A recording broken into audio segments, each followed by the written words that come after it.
आज की कहानी नाग और चींटिया की।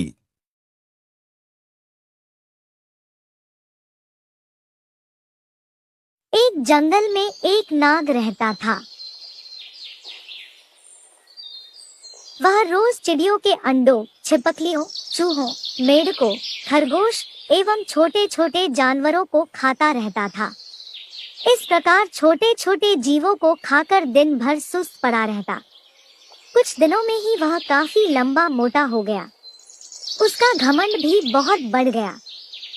एक दिन नाग ने सोचा, मैं जंगल में सबसे ज्यादा शक्तिशाली हूँ। मैं जंगल का राजा हूँ। अब मुझे अपनी प्रतिष्ठा और आकार के अनुकूल किसी बड़े स्थान पर रहना चाहिए। यह सोचकर उसने अपने रहने के लिए विशाल पेड़ का चुनाव किया। पेड़ के पास चींटियों का एक बिल था। वहाँ ढेर सारे मिट्टी के छोटे छोटे कण जमा थे। नाग ने कहा, यह बवाल मुझे पसंद नहीं। यह गंदगी यहाँ नहीं रहनी चाहिए। वह गुस्से से बिल के पास गया और उसने चींटियों से कहा, मैं नागराज हूँ, इस जंगल का राजा। मैं आदेश देता हूँ कि जल्द से जल्द इस कूड़े को यहाँ से हटाओ और चलती बनो।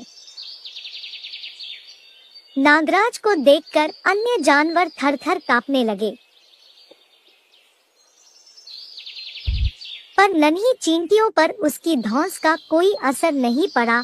अब नाग का गुस्सा बहुत बढ़ गया। उसने अपनी पूंछ से बिल पर कोड़े की तरह जोर से प्रहार किया। इससे चींटियों को बहुत क्रोध आया। क्षण भर में 1000 चींटियां बिल से निकलकर बाहर आ गई। वे नाग के शरीर पर चढ़कर उसे काटने लगी। नागराज को लगा जैसे उसके शरीर में एक साथ हजारों कांटे चुभ रहे हों। वह असह्य वेदना से विह्वल हो उठा। असंख्य चींटियों से वह घिर गया था। उनसे छुटकारा पाने के लिए वह छटपटाने लगा, मगर इससे कोई फायदा नहीं हुआ। कुछ देर तक वह इसी तरह संघर्ष करता रहा, पर बाद में अत्यधिक पीड़ा से उसकी जान निकल गई।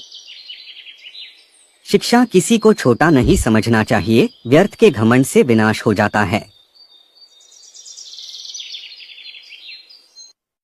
कहानी पसंद आए तो लाइक, शेयर और सब्सक्राइब जरूर करें।